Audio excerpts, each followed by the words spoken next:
Halo, selamat malam pemirsa, apa kabar? Kembali saya Pucari Saldi bisa menjumpai Anda dalam program acara Bincang-Bincang, dan pada malam hari ini kita akan memperbincangkan tema yang menarik, membahas mengenai antisipasi perluasan titik banjir di area Surabaya dan juga sekitarnya. Perlu kita ketahui bersama, beberapa waktu ini sempat terjadi hujan yang luar biasa begitu di kota Surabaya dan juga sekitarnya, dan bagaimanakah antisipasi dari DPRD Surabaya tentunya untuk bisa mengatasi permasalahan tersebut dan juga tidak memperluas area titik banjir di kota Surabaya. Untuk hal tersebut kami sudah mengundang narasumber kami pemirsa untuk bisa berbincang mengenai hal tersebut, tapi sebelumnya kita akan simak VT berikut ini.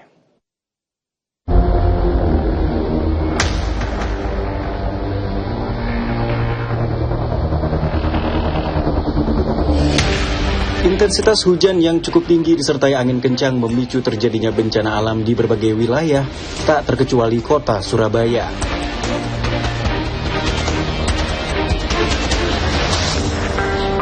Ibu kota Provinsi Jawa Timur ini masih belum bisa lepas dengan kondisi banjir di sejumlah titik, bahkan meski hujan hanya berlangsung sebentar, akan tetap memicu terjadinya banjir, khususnya di area dataran rendah.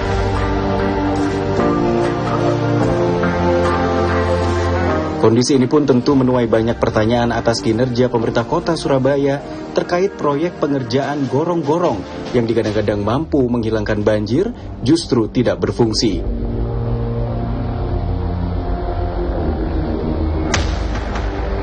Lantas bagaimanakah pemerintah kota Surabaya dalam melakukan penanggulangan dan penanganan banjir yang masih terus menghantui masyarakat?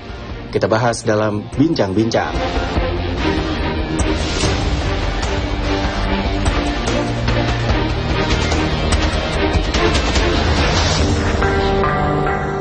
Baik, pemirsa, membahas mengenai hal tersebut, yaitu antisipasi perluasan titik banjir di kota Surabaya. Kami telah mengundang dua narasumber kami untuk bisa berbincang mengenai hal tersebut, dan saya akan sapa. Yang pertama sudah hadir Bapak Eri Irawan selaku Ketua Komisi C DPRD Kota Surabaya. Apa kabar Pak Eri? Baik, alhamdulillah. Iya, senang bisa berjumpa pada malam hari ini. Ya, banyak hal yang ingin saya tanyakan terkait mengenai bahasan kita, yaitu antisipasi perluasan titik banjir di Kota Surabaya. Di samping beliau sudah hadir yaitu Insinyur Ismail Saud selaku Pakar Banjir ITS. Selamat malam Pak Ismail. Selamat malam. Kembali bisa berjumpa kembali. Alhamdulillah, alhamdulillah. Baik, nanti kita akan berbincangkan mengenai bahasan ini, tapi pemirsa kita harus break dulu sejenak. Kami akan segera hadir kembali tentunya setelah yang satu ini.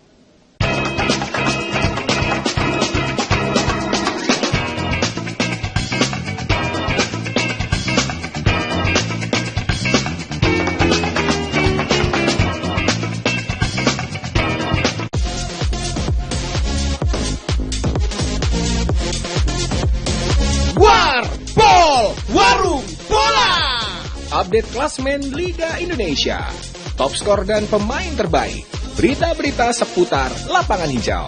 Kami sajikan dengan gaya khas untuk Anda. Warbol, setiap Kamis sampai Sabtu jam 21 waktu Indonesia Barat, hanya di Jawa Pos TV. Banyak informasi kita sajikan di Jawa Pos Update. Semua ada di sini. Presiden Prabowo Subianto memastikan seluruh anak di tanah air akan mendapatkan makan bergizi gratis. Dalam kegiatan ini, para siswa dikenalkan beragam tanaman. Ratusan rupang patung dewa-dewi ini dimandikan dengan aneka jenis kembang seperti melati dan juga mawar.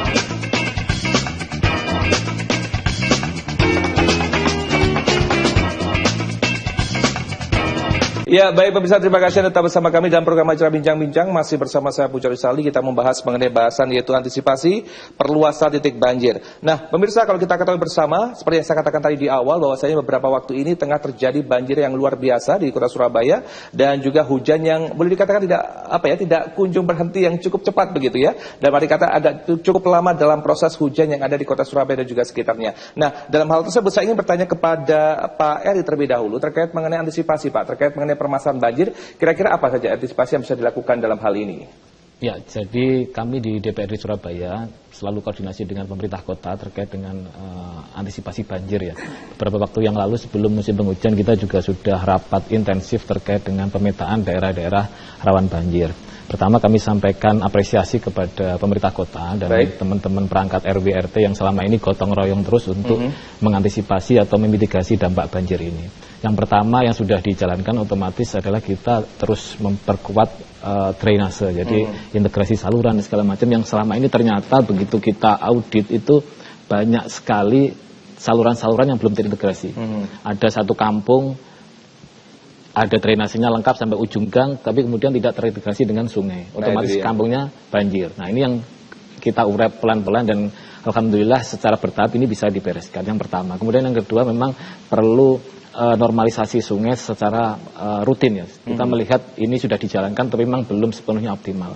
Kalau kira-kira di persentase dari ribuan saluran primer, sekunder, tersier yang ada di Surabaya ini kira-kira yang dinormalisasi secara tepat waktu itu mungkin baru sekitar 80%. Nah, ini ke depan yang harus terus didorong karena percuma drainase kemudian dibangun di seluruh permukiman tetapi kemudian saluran utamanya seperti sungai dan segala macam itu ternyata juga belum dinormalisasi. Kemudian yang ketiga memang kita tidak bisa melepaskan diri dari karakteristik kota Surabaya. Jadi kota Surabaya ini kan kota pantai yang secara topografi memang lebih rendah. Jadi kemarin konteks misalnya banjir tanggal 24 Desember ketika malam Natal itu memang ada aliran dari hulu Sungai Brantas yang dengan debit yang tinggi. Kebetulan sore itu saya juga langsung kontak dengan BPWS, Balai Besar Wilayah Sungai Brantas, dan memang pintu air di Mojokerto, di Jombang itu sangat tinggi.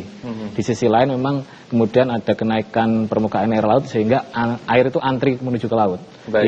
Ini yang kemudian menjadi pekerjaan rumah kita. Saya tidak membayangkan ketika tanggal 24 Desember itu Pemkot selama 1-2 tahun terakhir ini masih membangun gorong-gorong, membangun drainase itu, kalau tidak ada pembangunan itu pasti banjirnya akan lebih parah. Kira-kira seperti itu. Jadi kita akan terus mendorong ini ke depan dan tahun ini 2025 ini anggaran untuk penanganan banjir juga sudah naik. Tahun lalu sekitar 700 miliar, tahun ini untuk sementara memang masih 881 miliar, tapi ini ada kemungkinan perubahan menjadi 1,4 triliun dengan sekian macam saluran di pemukiman yang baru masuk usulan dari RT RW yang akan kita tuntaskan pada tahun ini. Baik, nah berkaitan mengenai antisipasi tadi, apakah kira-kira dengan antisipasi yang dilakukan untuk bisa mengatasi permasalahan banjir ini bisa menekan berapa persen ini untuk bisa memperkecil perluasan untuk area banjir yang sudah ada? Kita melihat memang sudah ada penurunan titik genangan ya dari dulu sekitar 400-an tahun 2021 sekarang menjadi sekitar 200 titik genangan yang memang ini juga masih perlu dioptimalkan terutama dari sisi luas genangan dan lama genangan agar semakin minim sehingga dampak yang dirasakan masyarakat semakin cepat gitu, kira-kira begitu. Oke, baik. Saya beralih ke Pak Ismail. Pak Ismail, menanggapi hal serupa, bagaimana caranya untuk bisa mengantisipasi permasalahan banjir atau genangan yang ada di Kota Surabaya? Tanggapan Anda secara personal. Baik, terima kasih.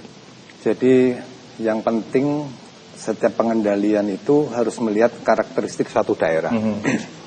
Surabaya ini bisa dibilang sistemnya bisa kita bagi eksternal dan internal. Baik. Eksternalnya itu sangat dipengaruhi oleh muka air yang di Brantas Hilir, mulai dari Pintu Melirit, kemudian di Kalimas, kemudian Kali Wonokromo, Kali Kedurus, itu Brantas Hilir. Kemudian yang di Surabaya Barat dipengaruhi oleh muka air banjir di Kali Lamong. Itu adalah yang eksternal. Jadi semua nanti pertimbangannya bagaimana mendrain suatu kawasan Surabaya itu kalau dibuang ke sistem Brantas Hilir harus mengatur elevasi tadi. Kemudian yang di internal saya kira sudah sudah banyak dilakukan atau dikerjakan oleh Pemkot Surabaya. Hanya yang perlu kita garis bawahi adalah semua saluran itu harus terintegrasi. Ya, semuanya harus terintegrasi. Kemudian berikutnya adalah yang terkait dengan kemampuan saluran itu sendiri. Kita harus tahu kira-kira kemampuan atau kinerja dari fasilitas pengendalian banjir itu berapa. Kejadian kemarin tanggal 24 Desember dengan tinggi hujan lebih dari 180, semua kawasan ini saya kira terlampaui semua. Apalagi di hilir terjadi rob. Sehingga idealnya adalah pemerintah Kota Surabaya itu bisa memetakan suatu potensi genangan banjir per sistem, per sistem, sehingga nanti kita bisa mengetahui, apalagi dikaitkan dengan sistem yang pernah kami sampaikan, yaitu pel banjir, semua yang integrasi, jadi kita tahu per sistem itu permasalahan di mana dan apa solusinya. Baik, Pak Ismail, dengan antisipasi yang sudah Anda sebutkan tadi, apakah memungkinkan begitu jika ada ternyata kejadian unpredictable yang di luar dari prediksi yang sudah ada begitu, yang tiba-tiba momentum begitu, yang bisa mengatasi hal tersebut, lebih tepatnya untuk bisa mengatasi permasalahan banjir yang sudah ada? Ya, jadi dengan kinerja itu kita tahu kemampuan dari masing-masing kapasitas saluran maupun bangunan pengendali banjir kita. Pada saat tinggi hujan itu lebih, ya konsekuensinya memang terjadi suatu genangan. Cuman pada saat terjadi suatu genangan, apabila pengoperasian pompa di hilir itu misalnya beroperasi dengan baik, maka kalau terjadi genangan saya kira tidak lama, 2-3 jam. Ya, ini memang Surabaya memang untuk bebas banjir 0 ketinggian saya kira sulit untuk untuk dilakukan, karena memang secara topografinya kondisinya pada daerah yang relatif rendah dan datar. Pada saat kondisi datar ini memang alirannya tidak bisa cepat, ya mengantri bahasanya, ya ngantri, sehingga nanti perlu adanya suatu ukuran bahwa tinggi genangan yang ideal itu berapa sih, yang dikatakan bahwa ini bukan masalah banjir yang serius, tapi masyarakat bisa mentolerir dari ketinggian tersebut. Sehingga kita tidak melakukan suatu upaya yang berlebihan untuk mengenolkan. Nol genangan itu rasanya sulit. Ya, sehingga kita kalau mengenolkan tidak mungkin, akhirnya kita bangun beberapa pompa dengan kapasitas yang besar. Eman kalau ini bisa diterapkan, sehingga perlu adanya suatu toleransi genangan tersebut. Yang penting ke depan itu indikator genangan dari luas, lama genangan dan kedalaman genangan itu semakin lama semakin turun dengan kondisi hujan yang standar, yang tidak berlebihan. Saya kira itu sudah cukup bagus. Baik, menyambung Pak Eri yang tadi Anda sampaikan bahwa pembangunan gorong-gorong mampu mengatasi permasalahan banjir yang cukup ada begitu. Apakah ada perlu pembenahan lanjutan begitu untuk bisa memaksimalkan kinerja dari gorong-gorong itu sendiri? Pasti, karena memang di sistem drainase kita, tadi disampaikan Pak Ismail perlu ada integrasi, dan ini memang belum semuanya terintegrasi. Masih banyak saluran yang belum terintegrasi dengan sungai, dengan saluran lain untuk diajukan ke muara sungai besar maupun ke laut. Jadi ini yang menjadi PR ke depan terkait dengan integrasi saluran. Tapi yang juga tidak kalah penting adalah ini yang sekarang lagi diuji coba oleh pemerintah kota adalah mengintegrasikan antara saluran air dengan resapan air. Nah, jadi sehingga drainase itu tidak hanya berfungsi untuk mengalirkan air, tapi juga untuk menyerap air yang pada nantinya akan berguna untuk meningkatkan cadangan air tanah kita. Meskipun pada tahap tertentu memang tidak semuanya bisa kita serap ya, karena memang ada titik jenuhnya juga tanah ketika penuh dengan air. Nah, Pak Ismail, kalau kita ketahui kota besar ini kan permasalahannya antara banjir dan juga kemacetan begitu ya. Kalau permasalahan banjir ini sudah menjadi langganan begitu kita Surabaya. Kira-kira apa saja Pak yang menjadi strategi khusus Pak dalam hal ini di tahun 2025 untuk bisa mengatasi permasalahan tersebut? Kita berbicara secara luas ini Pak. Ya, memang Surabaya ini banjir, kemacetan. Makanya banyak sekali pembangunan saluran itu dengan menggunakan box culvert. Ini kalau misalnya di samping pengendalian banjir juga bisa memperlebar ruas jalan yang dipakai. Ya, cuman memang pada saat penerapan box culvert itu pemeliharaannya harus bagus. Baik. Bagus. Maintenance-nya harus bagus. Maintenance-nya harus bagus. Rutin ya, sehingga syukur-syukur alat berat bisa mengakses itu supaya memang. Tapi sejauh ini bagaimana Pak Ismail? Mohon masa potong nih. Maintenance-nya bagaimana sejauh ini? Saya kira dari beberapa lokasi sudah bagus. Ya, sudah bagus. Tinggal karena mungkin wilayahnya luas, cakupannya luas, maka perlu sebetulnya ditingkatkan saja. Jadi sebetulnya kalau sistem yang sudah dilakukan sebetulnya sudah pada jalur yang tepat, hanya karena cakupannya banyak, ya sehingga perlu adanya peningkatan saja supaya nanti pemeliharaannya itu tidak harus rutin. Ya, kalau tidak rutin nanti pengendapan itu akan terjadi sehingga ini mengurangi kapasitas penampang basahnya. Iya, baik. Pak Eri dan juga Pak Ismail, kita harus break dulu sejenak. Pemirsa, Anda jangan balik kemana-mana, kami akan segera hadir kembali tentunya setelah yang satu ini.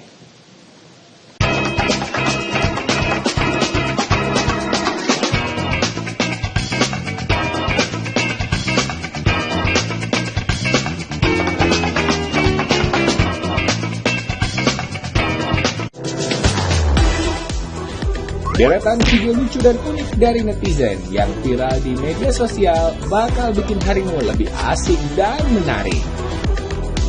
Lagi asik-asiknya main dorong-dorongan sama Besti yang naikin kursi roda, nggak taunya beneran kena batunya nggak tuh?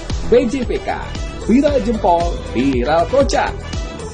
Hanya di Javos TV. Ya.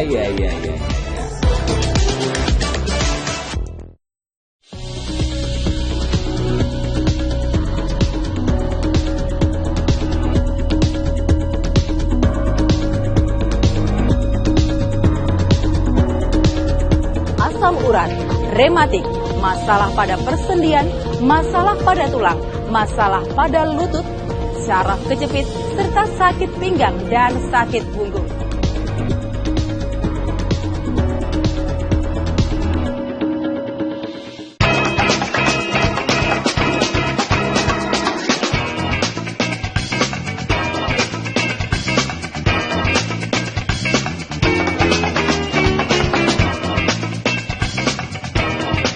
Baik pemirsa, tiba kita pada segmen selanjutnya di program acara Bincang-Bincang, masih bersama saya Pucar Rusaldi dengan bahasan kita yaitu antisipasi perluasan titik banjir di kota Surabaya. Pak Eri, menyambung kembali dengan perbincangan kita, menurut pandangan Anda pribadi bagaimana? Apakah ada diferensiasi dalam hal ini penanganan permasalahan banjir dan juga peningkatan kualitas untuk bisa menekan adanya banjir di kota Surabaya dari tahun ini dengan tahun sebelumnya?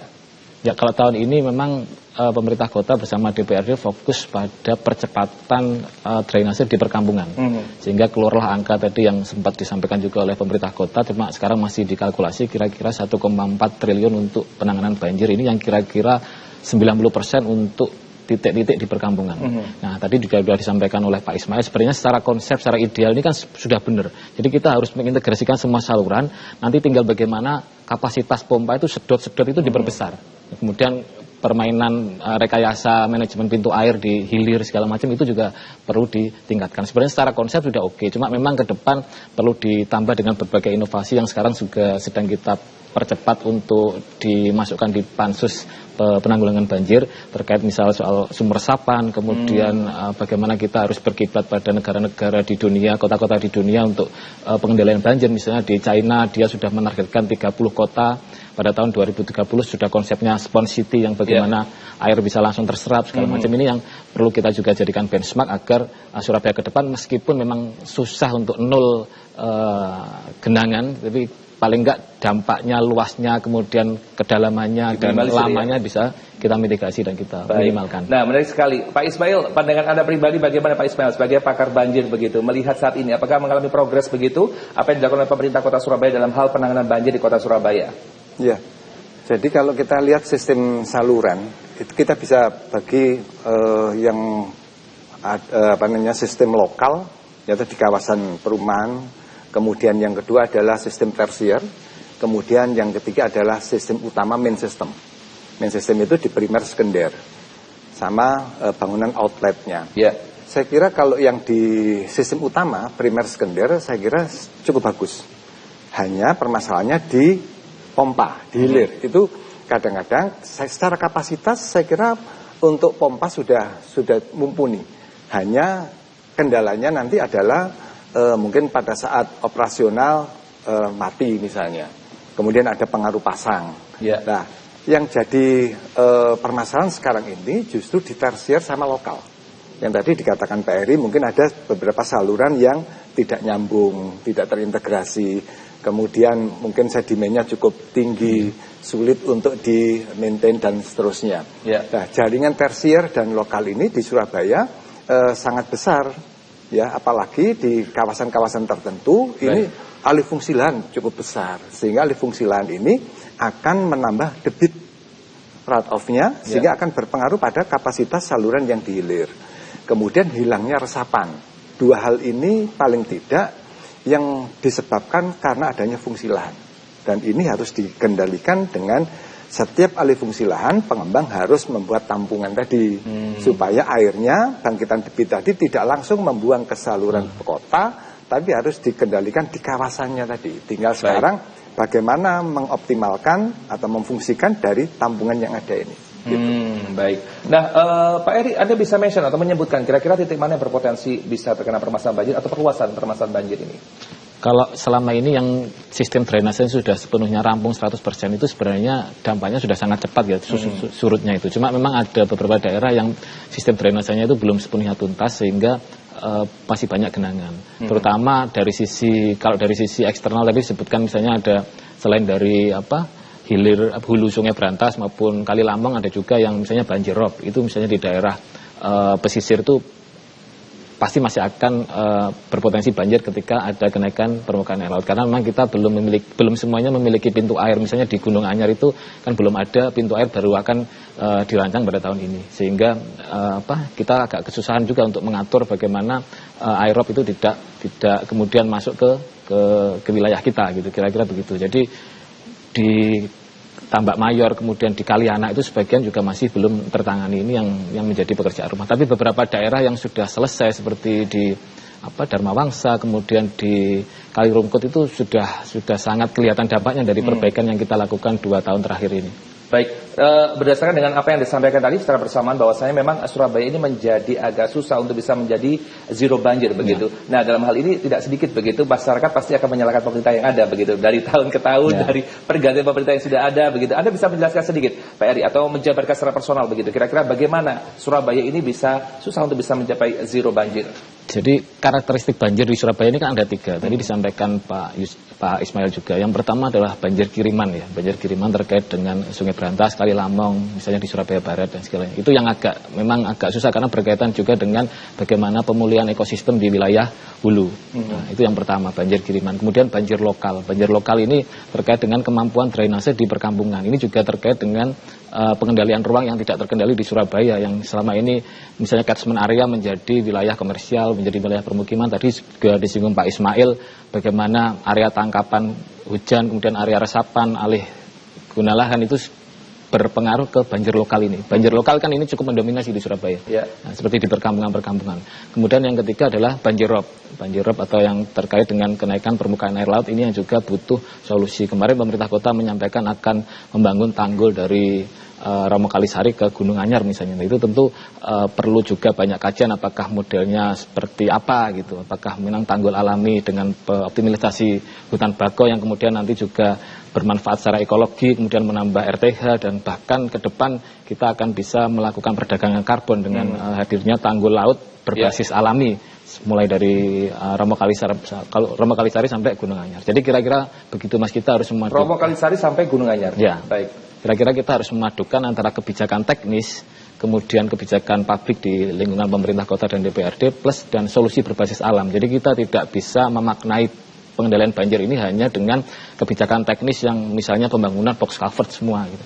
Tapi tanpa pemulihan ruang-ruang hijau, tanpa pengendalian ruang itu nonsense saya kira. Jadi kita harus separalel semuanya ini. Baik, saya beralih ke Pak Ismail. Pak Ismail, saya butuh saran Anda pribadi. Kira-kira jika saya minta Anda untuk memberikan saran kepada publik begitu, kira-kira langkah apa yang perlu dilakukan oleh masyarakat untuk bisa menghindari permasalahan banjir selain membuang sampah sembarangan? Iya, jadi memang kalau membuang sampah ini memang sebetulnya kesadaran masyarakat sebaiknya dihindari lah, jangan dilakukan untuk membuang sampah di saluran. Ya, jangan dianggap kesempatan pada saat hujan bisa mengalirkan sampah gitu ya. Nanti kendalanya itu justru bukan di lokasi itu, tapi pada titik-titik tertentu. Kalau ini di gorong-gorong, yang nyumbat gorong-gorong, kemudian kalau ini dipompa juga akan menghambat proses kerja pompa. Kemudian yang perlu juga ditingkatkan adalah pemeliharaan lokal di saluran itu, sehingga paling tidak dengan adanya rutin menggali sedimentasi yang ada di lokasi atau lokal kampung-kampung tersebut, ini paling tidak daya tampung dari saluran-saluran lokal ini cukup besar.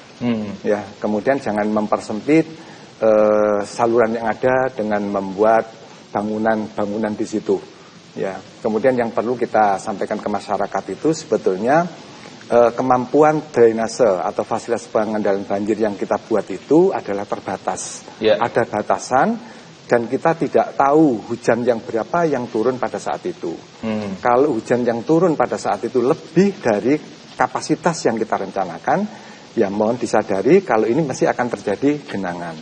Tapi genangan itu sedapat mungkin kita upayakan tidak sampai menggenang terlalu lama. Ya, supaya nanti ini bisa sebagai antrian saja genangan dan tidak mengganggu bagi lingkungan yang ada. Mudah-mudahan bisa diturunkan 2-3 jam itu sudah surut lah. Baik. Nah, kita akan sambung lagi perbincangan kita. Pemirsa, kita harus break kembali sejenak. Kami akan segera kembali tentunya setelah yang satu ini.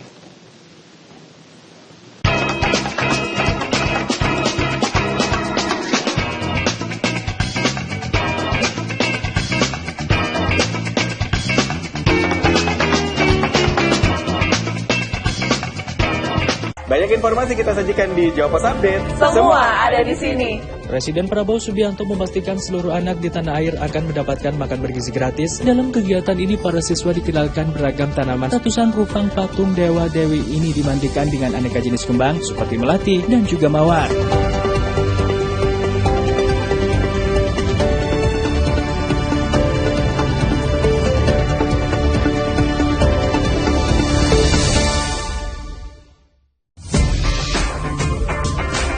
Saksikan program dialog mingguan yang membahas tentang serba-serbi dunia otomotif dari modifikasi, komunitas, hingga tips dari praktisi otomotif.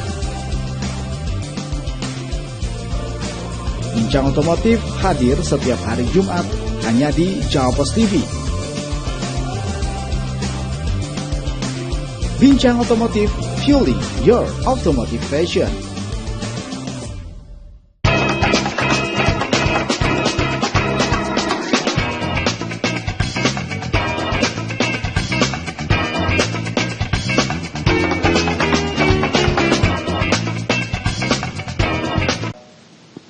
Ya, baik pemirsa, kita menyambung lagi perbincangan kita. Pak Eri, saya ingin menyambung lagi apa yang disampaikan oleh Pak Ismail, bahwasanya beberapa hal tindakan yang perlu dilakukan oleh publik dalam hal mengantisipasi permasalahan banjir.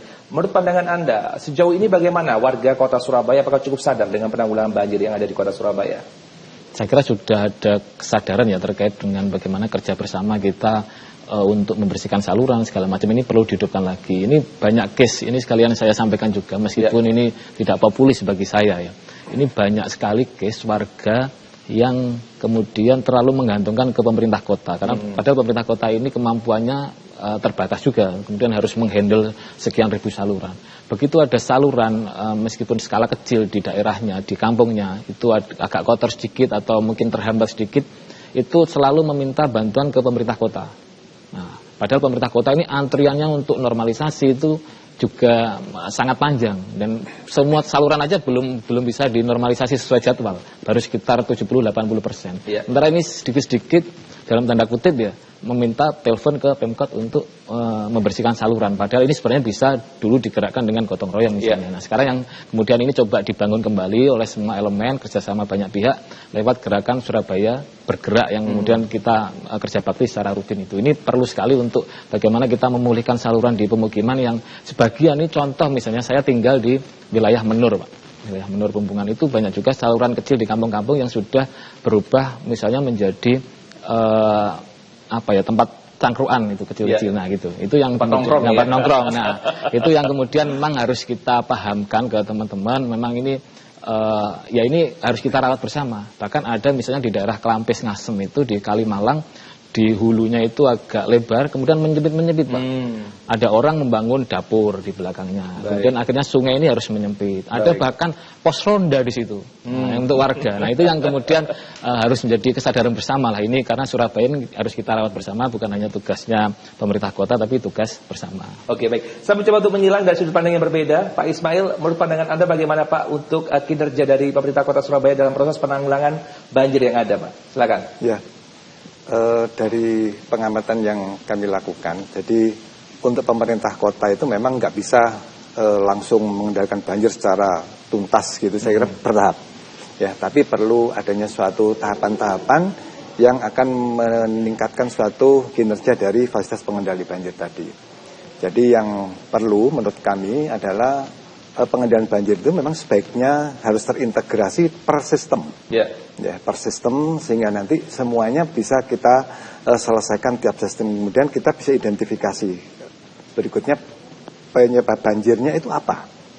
Jadi yang penting bagi masalah banjir itu solusinya adalah tahu penyebabnya. Karena penyebab banjir itu akan menentukan solusinya apa. Apakah karena kapasitasnya berkurang karena sedimentasi, sehingga debit yang lewat itu akan terjadi overtopping karena kapasitasnya berkurang. Atau karena pengaruh backwater dari muka air yang ada di hilir, sehingga meluapnya saluran ini karena tidak bisa membuang ke hilir, sehingga akan terjadi luapan. Nah, sekarang yang perlu kita identifikasi adalah mengenai pel banjir. Ya, pel banjir ini penting, cuman karena pel banjir ini adalah wilayah cakupannya sangat luas, sehingga pada kesempatan beberapa waktu yang lalu kami sampaikan ini memang harus dibuat secara bisa termonitor dengan baik. Ya, mungkin dengan IT model-model yang sekarang mungkin, sehingga semuanya itu bisa tahu kondisi saat ini atau muka air yang ada di titik-titik tertentu. Kalau hanya ketinggian saja atau kedalaman saja tidak bisa kita integrasikan. Tapi kalau kita bicara elevasi yang terintegrasi, maka kita tahu. Kita tahu apakah daerah genangan elevasi sekian, kita bandingkan dengan pompa elevasi sekian. Kalau lebih tinggi genangan yang ada, berarti ini ada kemungkinan bisa secara gravitasi. Hanya mungkin ada masalah di antara itu gitu. Tapi kalau genangan ini elevasinya lebih rendah dari sistem pemompaan, berarti ini harus dipompa. Jadi penting sekali ke depan itu sekarang harus dibaca elevasinya, bukan kedalamannya, tapi elevasi muka air banjirnya. Baik. Nah, kira-kira apakah ada waktu-waktu tertentu Pak yang perlu diwaspadai untuk beberapa waktu ini Pak terkait mengenai curah hujan dan sebagainya yang bisa mengarah pada permasalahan banjir? Ya, saya kira bulan-bulan ini adalah bulan-bulan yang harus kita waspadai. Ya, harus kita waspadai. Hanya kemungkinan yang tertinggi kalau sih perkiraan kami yang kemarin itu yang tanggal 24 itu kurang lebih sekitar 180 lebih. Itu kalau kita periode ulangkan itu kemungkinan ya bisa lebih dari 20 tahun periode ulang. Ya, kalau di kapasitas di Surabaya ini kan untuk saluran tersier lokal itu kan periode ulang 2 tahun, sekundernya 5 tahun, dan untuk primernya 10 tahun. Baik. Kalau yang kemarin itu perkiraan kami lebih dari 20 tahun, 180 mm, itu saya kira ya mesti fasilitas kita mesti akan terganggu. Gitu. Apalagi dibarengi dengan hilir rob. Wah, itu. Nah, ini sudah sulit untuk kita kendali. Yang penting pompa bisa berjalan dengan baik sehingga genangan kalau itu terjadi itu mungkin tidak lebih dari 3 jam. Gitu. Baik, Pak Eri, mengingat hal tersebut disampaikan oleh Pak Ismail, apakah ada kucuran dan tambahan begitu yang dilakukan oleh Pemkot Surabaya dalam hal ini untuk bisa mengatasi permasalahan banjir dan juga mengatasi permasalahan banjir? Ya, sekarang pemerintah kota memang bersama DPRD sedang mengkalkulasi itu.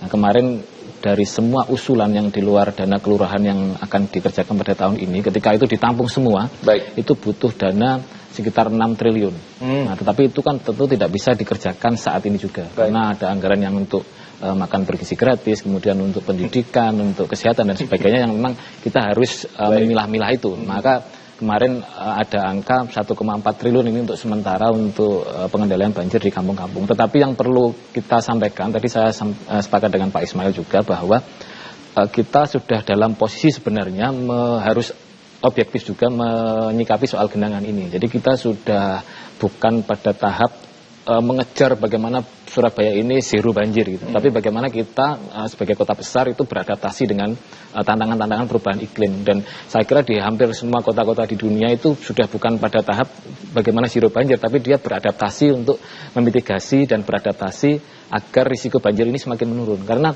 perubahan iklim ini kan siklus banjir yang kemudian periodik itu semakin pendek. Baik. Yang dulu misalnya 10 tahun ini bisa-bisa nanti ke depan 5 tahun akan ada banjir besar. Nah, seperti itu ini yang harus kita mitigasi dan kita lakukan adaptasi. Jadi kita sudah bukan dalam posisi yang kemudian berangan-angan Surabaya zero banjir, bukan. Bahkan kota-kota dunia yang punya teknologi luar biasa besar aja masih banjir, kira-kira begitu. Baik, Pak Ismail, mumpung saya ketemu dengan jenengan nih Pak, saya ingin bertanya dengan pertanyaan yang basic atau dasar sekali, tapi sepertinya butuh penjelasan yang cukup detail Pak. Terkait mengenai permasalahan begini Pak, ini kan saya salah satu pengguna kendaraan bermotor begitu. Pada saat terjadinya hujan, kenapa selalu terjadi traffic Pak? Selalu traffic jam begitu? Selalu terjadi kemacetan begitu. Anda bisa menjelaskan? Iya. Secara rasional begitu. Itu sangat logis sekali karena memang pada saat hujan itu sendiri terjadi suatu kecepatan masih lebih pelan gitu ya. Satu. Kemudian yang kedua adalah masalah genangan. Jadi genangan itu memang akan berpengaruh pada traffic. Ya. Sehingga dengan genangan tersebut maka otomatis akan terjadi kemacetan. Hanya itu sebetulnya permasalahan hubungan dari hujan terhadap transportasi yang ada. Oke, baik. Nanti kita akan sambung lagi perbincangan kita harus break dulu sejenak. Pemirsa, Anda jangan beralih kemana-mana. Kami masih ada beberapa segmen bagi Anda. Tetap bersama kami dalam program acara Bincang-Bincang.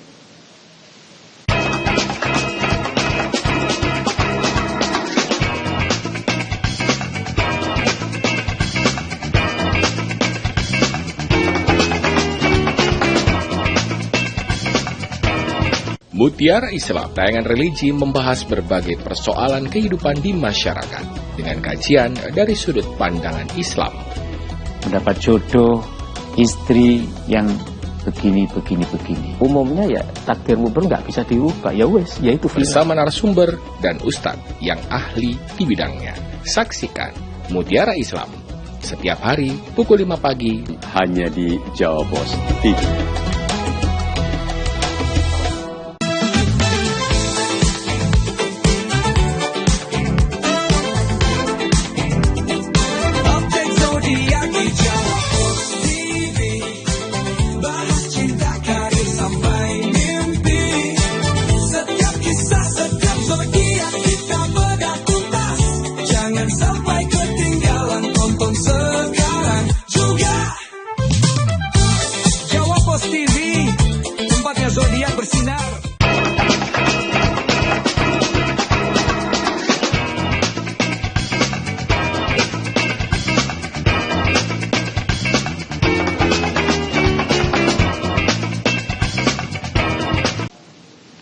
Ya, baik pemirsa, kita menyambung lagi perbincang kita pada malam hari ini. Pak Eri, kalau kita ketahui DPRD sudah membentuk pansus penanggulangan permasalahan banjir. Kira-kira bisa Anda jelaskan fokus dari pansus ini sendiri seperti apa?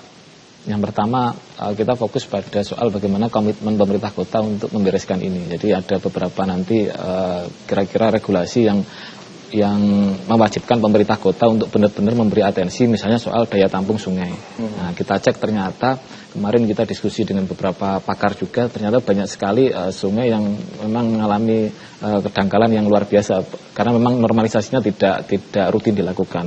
Belum lagi misalnya Teluk Lamong juga ternyata sedimentasinya luar biasa, belum lama sekali tidak melakukan pengerukan.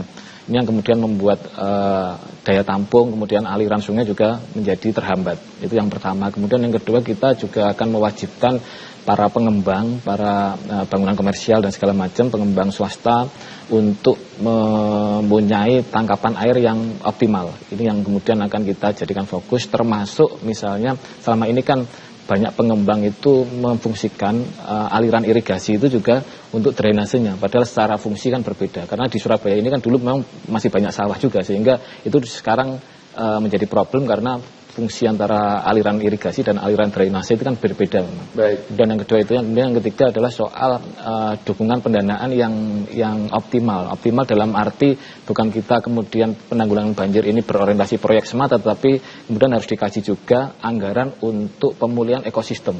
Nah, termasuk tadi misalnya soal tanggul laut yang berbasis alami, kemudian pemulihan catchment area yang sekarang banyak sekali dialihfungsikan untuk permukiman dan bangunan komersial, dan kira-kira tiga itu yang akan menjadi tiga poin fokus. penting tadi ya. Tiga poin penting itu. Kemudian plus yang keempat adalah optimalisasi koordinasi, Mas. Karena memang misalnya contoh di wilayah Tenggilis Mejoyo itu kan tumpuannya di Sier. Sementara Sier itu nanti bertumbuk ke Kali Buntung yang ada di Sidoarjo. Sementara di sana ya penanganannya mungkin belum optimal. Ini kira-kira perlu koordinasi antara pemerintah kota, kemudian Pemkab Sidoarjo dan Pemprov Jawa Timur. Ini yang kemudian harus terus dioptimalkan, termasuk dengan BPWS Sungai Brantas dan Perum Jasa Tirta. Itu yang kira-kira 4 poin utama itu yang akan menjadi fokus di pansus penanggulangan banjir. Baik, menyambung Pak Ismail, kira-kira tantangan terbesar apa Pak yang perlu dihadapi oleh Surabaya dalam hal penanganan permasalahan banjir, Pak? Iya, mumpung mungkin Dewan sedang mengkaji atau akan membuat suatu perda mengenai banjir ini, sebetulnya yang perlu kita kita pertimbangkan yang pertama adalah di sistem sungainya. Yang tadi saya katakan itu adalah berantas hilir. Pada saat kita membahas masalah sungai tadi, kita tidak menekankan pada pengelolaannya. Pengelolaan itu ada konservasi, kemudian daya rusak, kemudian pendayagunaan dari sumber daya air. Tapi saya lebih menekankan di berantas hilir itu adalah bagaimana mengatur elevasi muka air banjir. Satu, kemudian yang kedua adalah pola operasional pintu-pintu yang terkait dengan pengendalian banjir di Surabaya. Yang ketiga adalah ke depan Kalimas akan difungsikan sebagai transportasi air. Berarti di situ ada, di Kalimas itu ada permasalahan atau tantangan elevasi muka air minimum yang harus dipertahankan untuk transportasi air, dan muka air banjir yang diatur supaya nanti sistem drainase yang ada di sekitar Kalimas itu bisa masuk secara gravitasi. Nah, Kemudian di sistem salurannya paling tidak harus kita fokuskan di sistem primer, sekunder, kemudian jaringan tersier, ke lokal dan hilir di muara. Ini penting di muara karena di muara itu biasanya kendalanya adalah sedimentasi karena ada pengaruh pasang backwater dan ada pengaruh rob. Nah, yang ketiga adalah di kawasannya yang harus kita perhatikan adalah yang pertama adalah sempadan. Sempadan ini harus betul-betul dijaga supaya nanti jangan apa itu Pak? Sempadan, garis sempadan itu keamanan kalau misalnya saluran ini dilebarkan maka masih ada space untuk normalisasi tersebut. Nah ini jangan sampai ditempati orang atau dihilangkan sempadan ini. Kemudian sempadan juga bisa untuk memelihara ngambil sedimentasi sehingga nanti bisa dikerjakan secara manual. Kemudian yang di kawasan-kawasan yang akan dibangun alih fungsi lahan tadi pengembang harus merelakan lahannya untuk mengendalikan bangkitan debit tadi. Tidak hanya pengendalian debit tapi sekaligus bisa diresapkan. Supaya apa? Supaya bisa mengkonservasi air tanah. Baik. Dari tadi kita kan mencoba untuk mengevaluasi dan juga melakukan pembenahan Pak terhadap kinerja pemerintah Kota Surabaya ya. Biar balance begitu, apa yang perlu diapresiasi Pak dari pemerintah Kota Surabaya dalam proses penanganan dan juga penanggulangan banjir ini Pak? Iya. Jadi pemerintah Surabaya untuk yang sistem yang di lokal tadi, alih fungsi lahan, saya kira pemerintah Kota Surabaya sudah mengkaitkan surat izin dari pembangunan tadi dengan kajian drainase. Ya. Jadi silahkan pengembang membuat suatu pengembangan kawasannya, tapi bangkitan debit tidak boleh keluar, harus ditampung. Hanya yang perlu kita tekankan di sini adalah yang dikerjakan itu apakah sudah sesuai dengan spesifikasi teknisnya dan bagaimana implementasinya. Ya, saya kira perlu adanya secara rutin itu diawasi, dimonitor lah supaya nanti kalau ini dimonitor maka pengembang atau siapapun itu selalu akan berhati-hati di dalam menerapkan fasilitas pengendali banjirnya tadi. Jangan sampai kan gini, pada saat kalau dia menggunakan pintu, pada saat hujan kan harus ditutup. Ya. Nah, jangan sampai hujannya malam, lupa nutup misalnya, sehingga ini bablas. Nah, siapa yang mengontrol? Itu di lokasinya pengembang tidak banjir, karena relatif lebih tinggi. Tapi di bagian hilir, ini yang akan kelimpahan air tadi. Gitu. Baik. Yang penting lagi sebetulnya kalau ada gerakan masyarakat ini adalah untuk memanen air hujan, itu akan lebih baik. Memanen air hujan meskipun dari perumahan, dari unit-unit yang terkecil itu memanen yang dalam skala misalnya 1 kubik atau 2 kubik, tapi kalau ini skala sak Surabaya kan lumayan juga. Jadi ada yang ditampung, dimanfaatkan, kemudian diresapkan, kemudian yang mengalir itu relatif lebih kecil gitu, sehingga tidak membebani saluran kota tadi. Baik, apalagi persediaan untuk musim kemarau begitu ya. Iya, jadi sekarang ini kan sebetulnya kan air itu berkah, jadi ayo dimanfaatkan. Jadi ada gerakan untuk memanen air hujan ini. Baik. Nah, kita beralih ke Pak Eri. Pak Eri, kira-kira standarisasi apa saja Pak yang perlu diperhatikan dalam hal ini bisa mencapai ke poin di mana Surabaya ini mendekati zero banjir? Yang pertama tadi disampaikan oleh Pak Ismail soal pentingnya resapan. Jadi sekarang kita juga mendorong pemerintah kota agar mulai fokus pada membangun sumur-sumur resapan. Baik. Nah ini yang juga diintegrasikan dengan box culvert, termasuk dari skala terkecil misalnya biopori dan segala macam yang memang perlu digalakkan sampai ke kampung-kampung. Saya kira ini penting juga ditekankan ke masyarakat. Yang pertama. Kemudian yang kedua perlu kita sampaikan juga Mas. Pengendalian banjir ini kan sebenarnya bukan hanya untuk bagaimana kita mengurangi lama genangan, luas genangan, tapi juga untuk banyak sekali fungsi, untuk bagaimana pengendalian lingkungan, kita melestarikan lingkungan. Kemudian yang kedua soal transportasi air tadi disinggung, kemudian bahkan untuk cadangan air baku bagi PDAM. Jadi sebenarnya sekali kita mengendalikan banjir dengan optimal itu banyak sekali manfaatnya. Transportasi air yang sekarang sedang diwacanakan oleh pemerintah kota, saya kira tidak akan terjadi ketika misalnya tadi dikatakan oleh Pak Ismail bagaimana misalnya elevasi atau air minimumnya posisi di Kalimas itu seberapa. Kalau sekarang mungkin ketika fase-fase tertentu tidak akan bisa digunakan oleh transportasi air gitu Pak. Karena memang kurang gitu, kira-kira begitu. Oke, baik. Nanti kita akan sambung lagi. Pemirsa, kita masih misalkan satu segmen bagi Anda, tetap bersama kami dalam program Bincang-Bincang.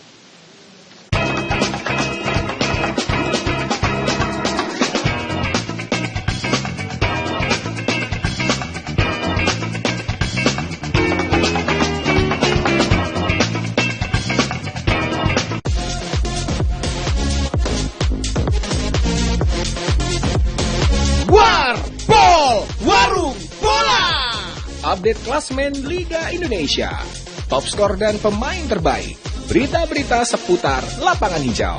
Kami sajikan dengan gaya khas untuk Anda. Warbol, setiap Kamis sampai Sabtu jam 21 waktu Indonesia Barat, hanya di Jawa Pos TV. Deretan video lucu dan unik dari netizen yang viral di media sosial bakal bikin harimu lebih asik dan menarik. Lagi asik-asiknya main dorong-dorongan sama Besti yang naikin kursi roda, nggak taunya beneran kena batunya nggak tuh? BJPK, viral jempol, viral kocak. Hanya di Jawa Pos TV. Ya.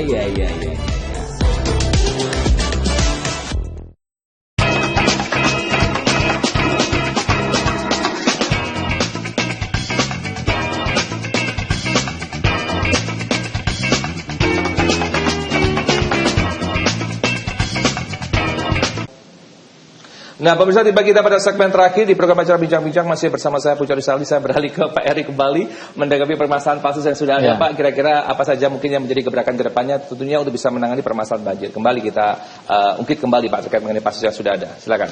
Ya, memang pansus ini hadir karena memang suara dari masyarakat terkait dengan pengendalian banjir yang perlu dioptimalkan. Jadi pansus ini kan nanti kita akan menggodok rancangan peraturan daerah terkait dengan penanggulangan banjir yang memang Surabaya ini belum punya.